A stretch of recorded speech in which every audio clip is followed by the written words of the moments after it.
Olá a todos, retornamos com o segundo módulo da disciplina de Anatomia e Fisiologia Humana.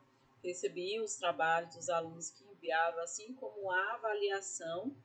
E agora a gente inicia o segundo módulo da disciplina de Anatomia e Fisiologia Humana, tá? Assim como aconteceu no primeiro módulo, ao final dessas aulas, terão para vocês algumas atividades, assim como a avaliação para ser respondido via plataforma, tá? Como dito anteriormente, no segundo módulo nós iríamos trabalhar os sistemas que estão mais internamente envolvidos na regulação e bom funcionamento do nosso corpo. O primeiro sistema na qual nós iremos estudar hoje é o sistema cardiovascular. O sistema cardiovascular, ele é o sistema que vai ser responsável pelo transporte de elementos essenciais, lembrando que esses elementos essenciais é a glicose, o oxigênio, os hormônios que são necessários para mediar o bom funcionamento do nosso corpo e que são, de certo modo, controlados pela fisiologia do organismo humano. A gente vai ter, estar fazendo esse transporte desses elementos para todos os tecidos e células do nosso corpo, né?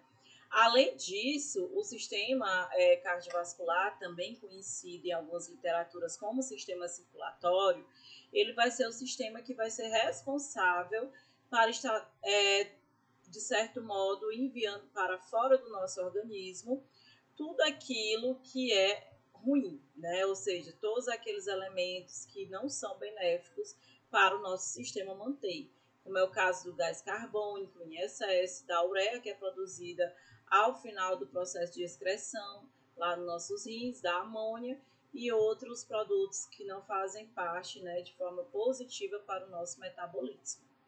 Esse sistema circulatório, gente, ele vai ter alguns componentes básicos, tá? Entre esses componentes básicos, nós iremos ter um dos principais, né, que é o líquido que vai fazer parte desse sistema cardiovascular. O líquido que vai fazer parte do sistema cardiovascular, na realidade, ele é um tecido, que seria o nosso sangue, né? O sangue, ele é um tipo de tecido conjuntivo que se encontra dentro do nosso organismo na sua forma fluida. Essa forma fluida é na forma de líquido de fato, né? Esse sangue, ele vai percorrer o nosso organismo através dos vasos sanguíneos, que nós iremos conhecer mais à frente, que esses vasos sanguíneos, eles também recebem uma classificação. Essa classificação, ela se dá principalmente pelo calibre. O que seria esse calibre? Seria, né, pela a quantidade de camadas que um vaso condutor ele vai possuir. O nosso sangue, ele vai ser formado por dois constituintes básicos, tá? Deixa eu pegar aqui minha canetinha para auxiliar vocês a ver melhor. Nós iremos ter no sangue uma parte que são dos elementos figurados. Esses elementos figurados, eles também são conhecidos como células sanguíneas. E a gente vai ter também as plaquetas, que é um elemento figurado não acelular, né? Não vai ter células assim como as hemácias, mas vai ser um elemento figurado que ele vai ser como é que eu posso explicar para vocês? É como se não fosse uma célula completa, né? E esse sangue, ele também vai ser formado pelo plasma. O plasma, na realidade, ele vai ser uma porção, né, um líquido, formado por água, proteínas, sais minerais. Entre as células que fazem parte do nosso sangue, nós iremos ter as hemácias, que vão ser aquelas células responsáveis por levar oxigênio a todas as partes do nosso corpo. Além disso, as hemácias, elas são as células que dão a cor avermelhada devido ao pigmento que nós temos presente no seu interior. E nós iremos ter também as células brancas, né, que são chamadas de glóbulos brancos ou leucócitos. Esses glóbulos brancos ou leucócitos, na realidade, eles são células de defesa que o nosso organismo ele vai produzindo ao longo da nossa vida. Essas células de defesa, elas são muito importantes, porque elas muitas vezes, de fato, vão proteger o nosso corpo contra o ataque de alguns agentes infecciosos, seja de ordem viral, seja de ordem bacteriana, de ordem protista ou de ordem fúngica, tá? As plaquetas, por sua vez, elas vão ser porções sanguíneas, né? São pequenos resquícios de células que vão ter como principal função a coagulação sanguínea e reparação de tecidos lesados. Ou seja, quando nós passamos por uma situação na qual nós temos um tecido lesionado, a principal célula que vai agir diretamente sobre aquele tecido vai ser as plaquetas, porque elas irão, junto com as fibrobilinas, ter como principal objetivo preencher aquele espaço que foi lesionado, para evitar, deste modo, que a pessoa ela venha a ter, por exemplo, uma hemorragia. Esse sangue que percorre dentro do nosso sistema cardiovascular, ele pode ser chamado de duas formas. Ele pode ser classificado como sangue venoso ou sangue arterial. O sangue venoso, o próprio nome já lembra um pouco de veneno. A professora, tem um pouco a ver? Mais ou menos, tá? Por quê? Nós temos dois gases básicos que percorrem os nossos vasos sanguíneos, que é o oxigênio necessário para o nosso processo respiratório, e nós temos o gás carbônico. O gás carbônico ele precisa ser eliminado do nosso corpo. Quando nós temos uma grande quantidade de gás carbônico acumulado no nosso organismo, nós temos ali um sangue venoso, que é um sangue pobre em O2, que é o oxigênio, porém muito rico em gás carbônico. O sangue arterial, por sua vez, ele vai ser o contrário do sangue venoso. Ele vai ser um sangue excelente, tá? Porque ele vai ser rico em oxigênio. Esse oxigênio ele vai chegar em todas as células do nosso corpo, porém, ele vai ser um sangue pobre em gás carbônico, que, de certo modo, não é ruim para o nosso sistema cardiovascular. De modo geral, o nosso sangue ele vai ter diversas funções, de reparação de tecidos lesados, como dito anteriormente, resposta imunológica, quem faz isso aqui são os glóbulos brancos, regula o pH dos tecidos, esse pH ele é regulado tanto pelas plaquetas como pelas hemácias, realiza o controle da temperatura corporal, realizado pelas hemácias, e transporte de oxigênio, gás carbônico, hormônios e produtos de metabolismo. Comumente, essa última função também é realizada pelas nossas hemácias. Além do sangue, o nosso sistema cardiovascular vai ter como componente os vasos sanguíneos, tá? Esses vasos sanguíneos, na realidade, eles serão estruturas em forma de tubos. Dentro desses tubos irão percorrer, né, o nosso sangue por todo o nosso organismo. Nós temos 3 tipos de vasos sanguíneos, que eles acabam tendo uma diferenciação considerando o seu calibre. Nós iremos ter as artérias, que geralmente as artérias ela vai ter 3 camadas, né, de tecido epitelial, e essas 3 camadas de tecido, juntamente com uma camada de tecido conjuntivo extra, ela dá para essa artéria um calibre muito bom, né, um calibre realmente muito forte. Nós iremos ter as veias, que assim como as artérias vão ter um calibre muito forte, formado aqui por 2 camadas de tecido muscular liso, né, que seria o endotélio e o muscular liso de forma geral, e nós temos uma camada de tecido conjuntivo, dando aí um reforço para esse vaso sanguíneo. Nós iremos também ter os capilares, que esses capilares, diferente das veias e das artérias, elas comumente vão ser vasos sem calibre. Na realidade, vai ser um vaso formado apenas por células endoteliais. Isso justifica devido ao fato que todos aqueles produtos que são produzidos no nosso metabolismo, como por exemplo, troca de gás, oxigênio por gás carbônico e vice-versa, nutrientes no sistema digestório, eles têm essa troca através da presença desses capilares, tá?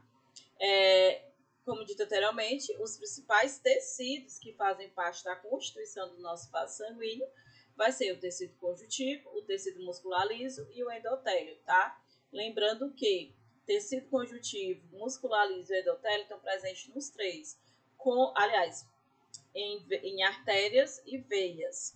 Porém, em capilares, nós iremos ter a presença apenas do tecido endotelial, né, que será formado por uma camada de células do endotélio. As veias, gente, ela é um tipo de vaso sanguíneo que geralmente ela conduz sangue de órgãos e tecidos do corpo para o coração. Comumente, as veias, elas irão conduzir sangue venoso, tá? Quase 100% das vezes. Por que quase 100% das vezes? Anotem que nós já temos uma exceção. Essa exceção, pessoal, é a veia pulmonar. A veia pulmonar, ela é uma veia que vem do pulmão para o coração. Ela é a única veia que nós iremos ter dentro do nosso organismo que ela não vai conduzir sangue venoso, ela vai conduzir sangue arterial, que é o sangue rico em oxigênio e pobre em gás carbônico. Mas as demais veias que nós temos no nosso corpo, ela vai de fato ter aí como principal função conduzir gás carbônico, né? Para que esse gás carbônico ele seja oxigenado nos nossos pulmões, tá? As nossas veias, elas vão apresentar válvulas. Essas válvulas, elas precisam abrir e fechar para que a gente consiga manter um sentido unidirecional da passagem do sangue. Quando, porventura, essas válvulas elas não se abrem e acabam, de certo modo, impedindo esse sangue dele ser conduzido, com o tempo nós iremos ter o surgimento de um problema clínico. Esse problema clínico é justamente o que nós conhecemos como varizes, tá?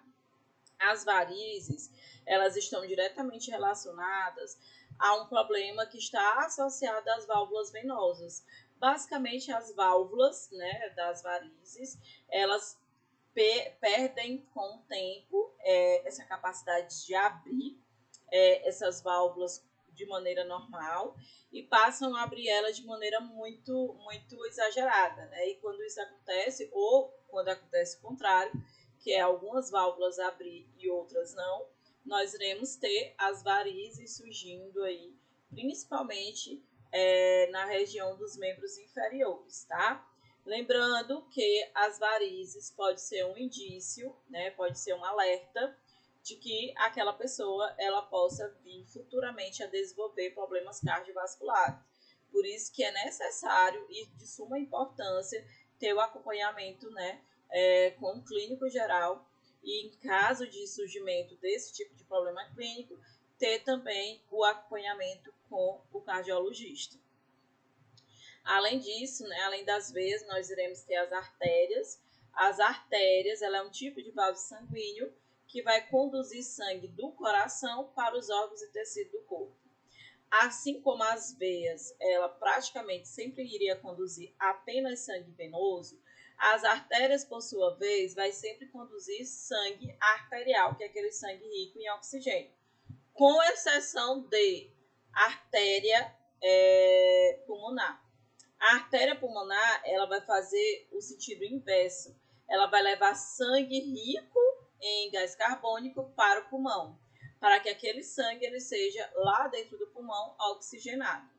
Essas artérias, elas vão ter diversas funções dentro do nosso corpo, como o transporte de sangue sobre alta pressão, principalmente devido ao calibre. Nós vimos anteriormente que é um tipo de vaso sanguíneo que vai ser formado por três conjuntos de tecidos, o que dá um calibre muito forte para esse vaso sanguíneo. A parede das artérias ela possui uma certa elasticidade, principalmente porque é formado por tecido conjuntivo fibroso e tecido conjuntivo elástico. Além do mais, essa artéria, né, as nossas artérias, que vão favorecer para que a gente tenha uma pressão arterial normal. Porque também se essa elasticidade ela acontece de maneira muito excessiva, nós iremos ter um sangue correndo sobre uma alta pressão, que vai ser uma pressão anormal. E isso acaba, de certo modo, evidenciando para um quadro hipertensivo. Até um ano atrás, o correto era que a pressão arterial normal, né, fosse considerada 12/8. Hoje, segundo a Organização Mundial de Saúde, uma pressão arterial considerada normal pode ser até 13/1, né? Houve toda essa modificação na nomenclatura aí da pressão arterial, tá?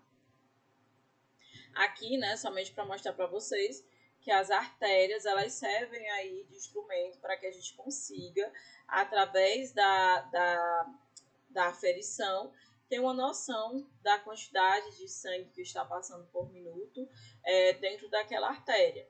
E aí, desse modo, a gente conduzir o paciente, né, quando ele tem um acompanhamento diário com o técnico, para que ele faça ali um possível tratamento de pressão alta, né? Além disso, gente, além de nós termos artérias em todo o nosso corpo, nós iremos ter as artérias coronárias, que vão ser aquelas artérias que elas vão estar mais presentes na região do coração, tá? Essas artérias coronárias, elas vão promover toda a irrigação das células cardíacas da parede do coração. Essa parede do coração ela é chamada de miocárdio. Porém, essas artérias coronárias que fazem a irrigação dessas paredes, ela pode vir a sofrer alguns problemas, tá? O principal problema que nós temos hoje é a obstrução dessas paredes por placas de gordura. Essas placas de gorduras, elas comumente vão ficando, né, vão se acumulando na parede dessas artérias, impedindo desse modo que a parede do coração ela seja irrigada, né, por esse sangue que era para chegar. E com o tempo isso pode fazer com que a gente tenha a morte desse tecido, né, que seria o miocárdio. A morte desse tecido ela é conhecida como infarto. E isso, uma das principais causas que nós temos de infarto atualmente é justamente o quê? O colesterol alto, uma grande quantidade de gordura. Essa grande quantidade de gordura ela acaba, de certo modo, se acumulando na parede dessas artérias. Como essas artérias elas irão estar acumuladas de gordura, elas não conseguem, de certo modo, irrigar as paredes do miocárdio, que é esse tecido. Sem a ausência de irrigação, né, com a ausência da chegada de oxigênio e outros elementos essenciais, vai com o tempo essa região morrendo. E aí, quando ocorre, né, a total morte ou obstrução dessas artérias pelo acúmulo de gordura, nós temos aí o infarto do miocárdio, né, que leva geralmente a pessoa ao óbito. Como dito anteriormente, nós iremos ter, além das artérias e das veias, os capilares. Os capilares, como citados anteriormente, ele vai ser vasos formados principalmente por células endoteliais. Eles vão ter uma única camada, que é o endotélio, e em virtude disso vão ser vasos extremamente finos e que eles vão estar localizados entre as veias e as artérias. Basicamente, esses capilares eles vão formar uma rede em todo o nosso corpo, principalmente devido ao fato que eles necessitam, através dessa rede de capilares, fazer a passagem do oxigênio e dos nutrientes do sangue para os tecidos. E devido ao seu formato um pouco mais fino, né, desses vasos, eles conseguem fazer essa jogada, tá? De estar fazendo essa transmissão de todos os elementos que são bons, que vêm do nosso sangue diretamente para os nossos tecidos. Isso nos favorece em diversas situações, para o nosso crescimento, para que tenhamos energia para a reprodução e para a realização das nossas atividades diárias. Os capilares eles vão estar presentes também em grande quantidade dentro dos nossos pulmões. Lá nos pulmões, eles vão favorecer para que a gente tenha a hematose acontecendo. A hematose, gente, é a oxigenação do sangue, tá? Ou seja, por um processo, né, por um mecanismo de transporte que nós chamamos de difusão simples, vai acontecer uma troca. O CO2 ele vai sair do sangue e vai para os pulmões, e o oxigênio que está nos pulmões, ele vai sair dos pulmões e vai diretamente para o sangue. Desse sangue, esse oxigênio ele vai ser transferido, né, e transportado para todo o nosso organismo, né, chegando aí em todos os tecidos, desde o tecido que está presente no nosso couro cabeludo até no dedinho do pé. Por fim, nós temos o órgão, né, que faz parte aí do nosso sistema cardiovascular. Esse órgão é o nosso coração. Ele é um órgão muscular formado principalmente por músculo estriado cardíaco, como já foi visto na última aula de sistema muscular. Esse órgão, gente, ele vai ter como principal função bombear sangue para todo o nosso corpo, tá? Ele bombeia esse sangue para dentro dos vasos e os vasos conduzem para todo o nosso organismo. O nosso coração ele é formado por 4 câmaras, né? Ou seja, por 4 cavidades. Nós iremos ter a cavidade dos átrios, onde nós iremos ter 2 átrios, um átrio direito e um átrio esquerdo, e nós iremos ter 2 ventrículos, um ventrículo direito e um ventrículo esquerdo. Além do mais, nós iremos ter a presença de algumas válvulas. Do lado direito do nosso coração, nós temos a válvula triscúpide, onde o sangue que vem do átrio direito bate sobre essa válvula triscúpide e passa para o ventrículo direito, né? Fazendo assim que a gente tenha um batimento cardíaco, tá? Do ventrículo direito, esse sangue, que comumente o sangue que chega pelo átrio direito é um sangue venoso, ele vai ser repassado para o nosso pulmão, tá? Ele vai para o nosso pulmão através das artérias pulmonares. As artérias pulmonares conduzem esse sangue venoso até os nossos pulmões. Quando esse sangue, lá dentro dos pulmões, eles passam pelo processo de oxigenação, ele retorna para o coração. Quando ele retorna para o coração, comumente ele vai fazer esse retorno, né, do pulmão para o coração através das nossas veias pulmonares, tá?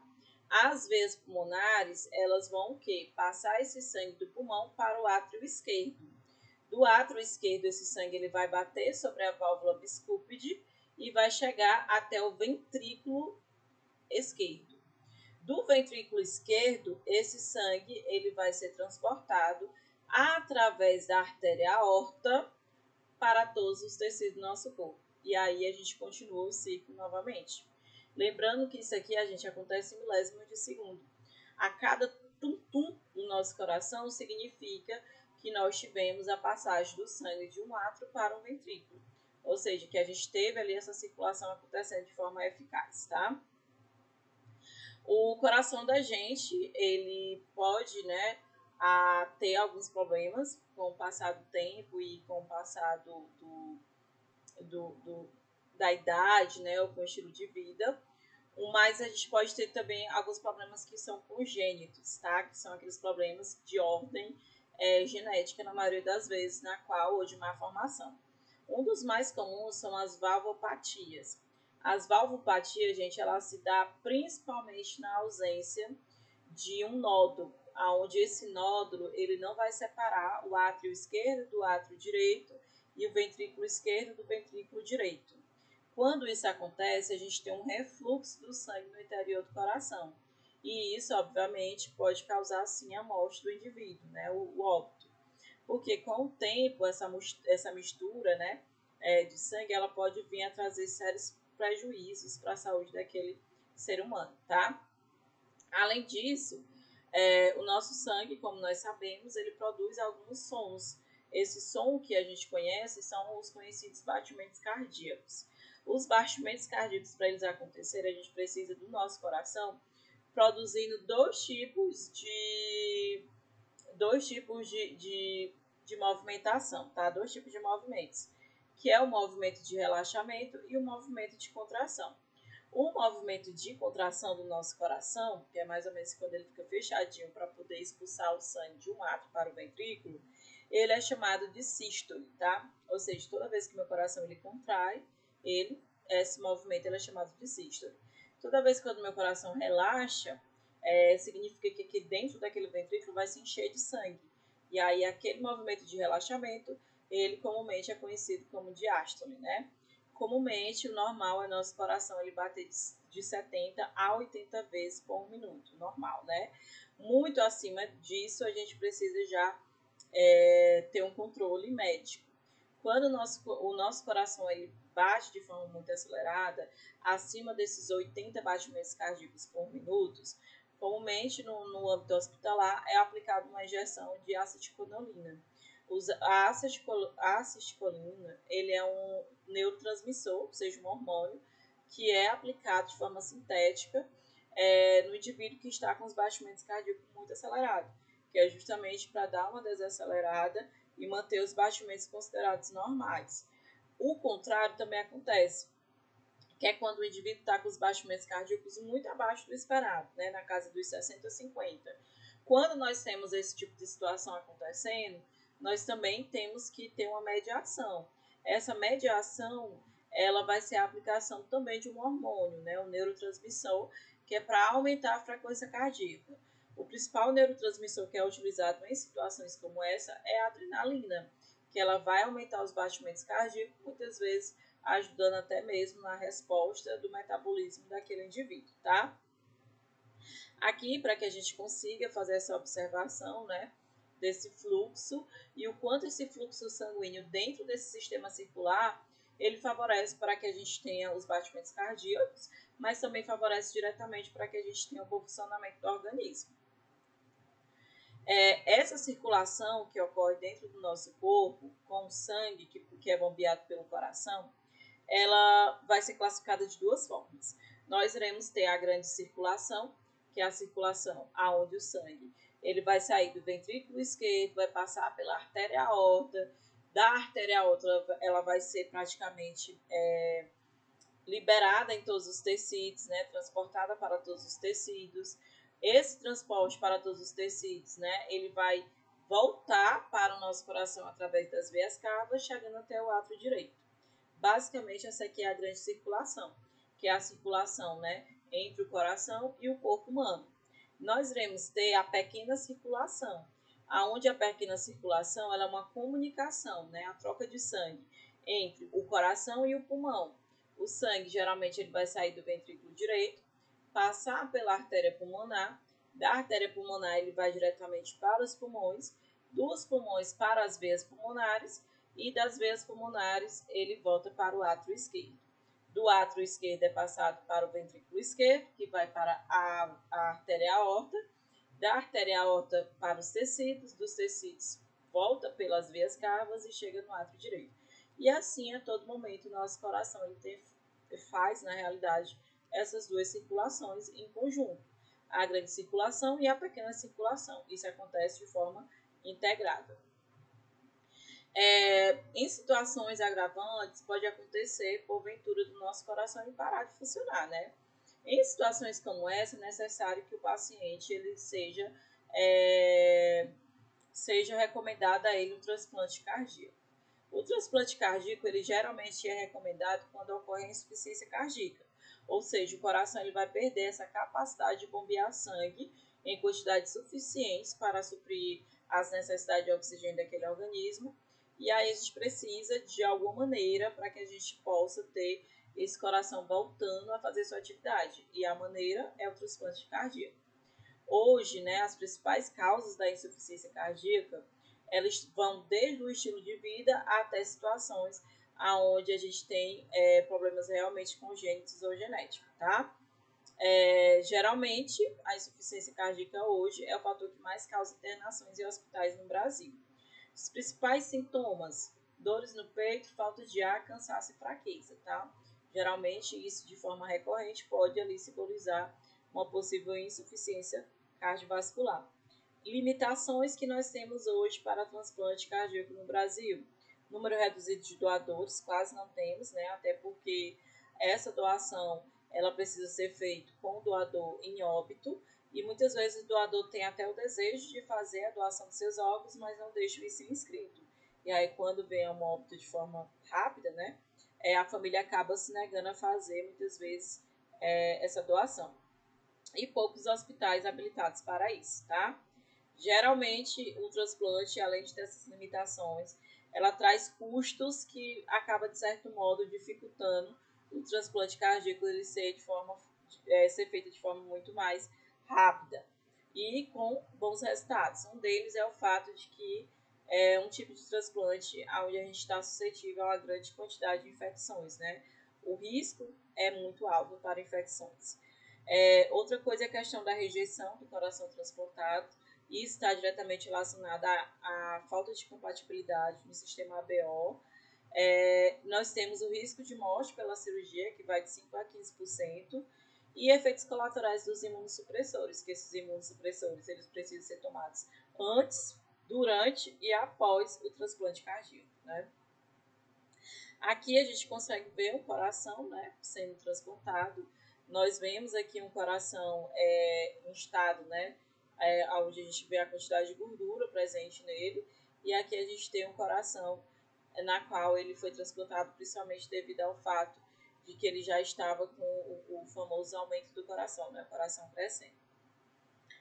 Geralmente, para que a gente tenha uma secção feita de forma boa, durante o transplante cardíaco é feita a injeção de heparina, aonde ela vai favorecer para que os vasos eles sejam seccionados, ou seja, cortados do doador para o receptor, sem causar grandes prejuízos ou morte, tá? Ou até mesmo uma possível hemorragia. Aqui umas imagens da cirurgia de forma muito mais aprofundada, e uma coisa interessante o processo de transporte de um coração desde o momento que ele é retirado do corpo do doador até o momento da cirurgia, ela só é de apenas 4 horas. E isso acaba, de certo modo, sendo também uma das limitações, que é transportar esse órgão de forma muito rápida para que ele chegue em bom estado e totalmente, né, com a ausência de infecções até o seu receptor. Gente, no mais é isso. Nós continuamos a nossa aula a seguir com mais um sistema que faz parte internamente do nosso corpo e que é de suma importância para o metabolismo do nosso organismo.